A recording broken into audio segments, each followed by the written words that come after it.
Fight here in your backyard, does that add something to it for you? Yeah, it feels good, honestly. It really does.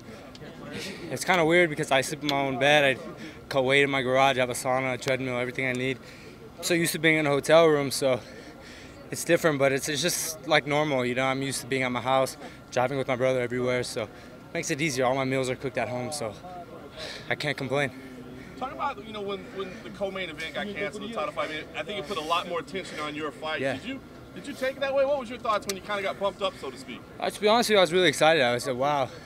I really had to sit down and say, man, I'm on a co-main event with Fedor and Bader. Obviously, it's a big event that a lot of people are watching around the world. But I just take it like every other fight. It doesn't matter if I'm the first, I'm on the prelims. It's a fight is a fight. And it just has a different name, co-main event. But attitude's the same. Go out there and win. I feel like every time we talk to you, we ask, is this the breakout moment? You know what I mean? But it does seem to get higher stakes, bigger moment. Do you feel like this is the moment you break into mainstream, that you announce yourself as a legit contender? Yeah, absolutely. I like to have that pressure on me every fight. It just brings this different type of urgency, different type of focus. That's why I'm so adamant about fighting tough guys, is because when you fight tough guys, waking up in the morning is a lot more energy, more inclined to do something. You fight a guy that's 1-3. Same amount of fights. I mean, I don't have the same enthusiasm. Even if I'd rather get paid less money to fight a tougher guy, because it's just like, that's just my mindset right now. I'm not worried about anything other than being the best. But back to your question, yeah, absolutely.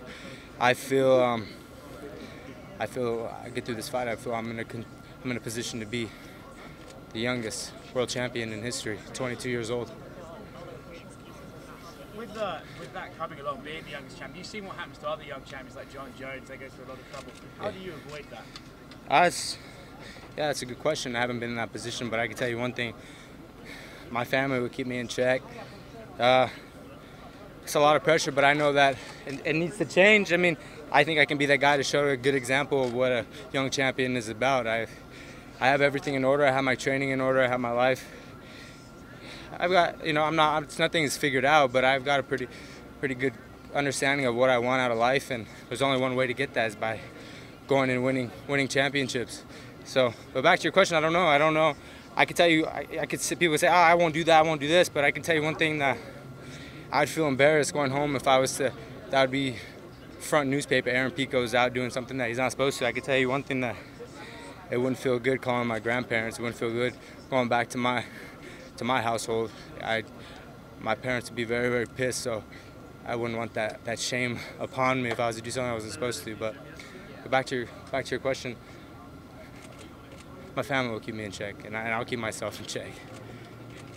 What do you think about this matchup stylistically? How do you think you guys come together? I think it's well. I think he's, like I said, one word, tough. Been in there with the best veterans there are in Bellator, tough fighters. Yeah, it's a true challenge for me, but I'm ready for it. I've been in this position. It's my 5th fight. Been a pro 2 years. I've had to come a long way. I've had to adjust. But I see the fight. Yeah, he's very tough. He's got more experience. But like I say, skills pays the bills. I've got better wrestling than him, cardio, striking.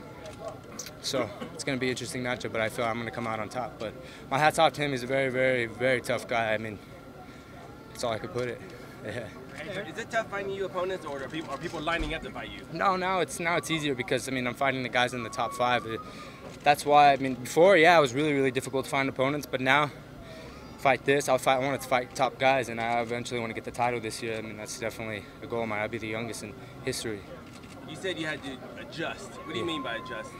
Oh yeah, I mean, I had a rude awakening my first fight. I was in Madison Square Garden on the biggest stage. I mean, that loss would have crippled a lot of young fighters, but back to that scenario, I had to adjust. I had to figure out really, really fast of how my training was going to take place, because I knew all the fights were going to be tough. There wasn't going to be no easy challenges. So yeah, I have had to adjust. I've had to adjust in training. I've had some ups and downs in training, but obviously my fights are showing that I'm improving. I feel like I'm improving, honestly. Even my brother's with me 24/7. He watches all my sparring, so he said, man, you're really starting to come into your own, you know. I mean, but I'm only 2 years. I still got a long ways to go.